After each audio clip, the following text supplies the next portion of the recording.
Buonasera e ben ritrovati con il TG Flash di New Sicilia, di seguiti i titoli più importanti del pomeriggio. Quasi tutto pronto per l'invio alla Corte dei Conti del progetto relativo al ponte sullo Stretto. Lo afferma Alessandro Morelli, sottosegretario di Stato alla Presidenza del Consiglio con delega al CIPES. Solo a seguito di questo via libera, spiega Morelli, si procederà con la pubblicazione sulla Gazzetta Ufficiale e con l'avvio dei cantieri. Caos questa mattina in Viale Regione Siciliana a Palermo a causa di un lancio di pietre contro un autobus. A riportare lesioni è stato l'autista, ferito all'occhio poiché raggiunto dalle schegge del finestrino rotto.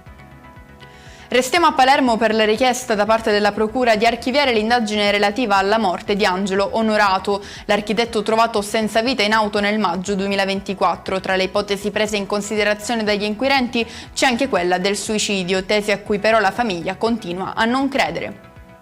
Ci spostiamo a Catania, precisamente alla ST Microelectronics, premiata per aver contribuito allo sviluppo dei circuiti integrati che hanno reso possibile la radio digitale satellitare, un importante risultato che testimonia l'eccellenza tecnologica radicata nella nostra isola, commenta l'assessore regionale alle attività produttive Edita Maio. In chiusura le previsioni meteo in Sicilia, è addirittura d'arrivo il caldo fuori stagione che sta interessando l'isola e che da giovedì dovrebbe fare un passo indietro. Intanto per domani la Protezione Civile ha messo in guardia i siciliani diramando un'allerta gialla per maltempo nel territorio di Palermo e Trapani. E con questo è tutto, prossimo appuntamento domani alle 13:30, grazie per averci seguito, buona serata!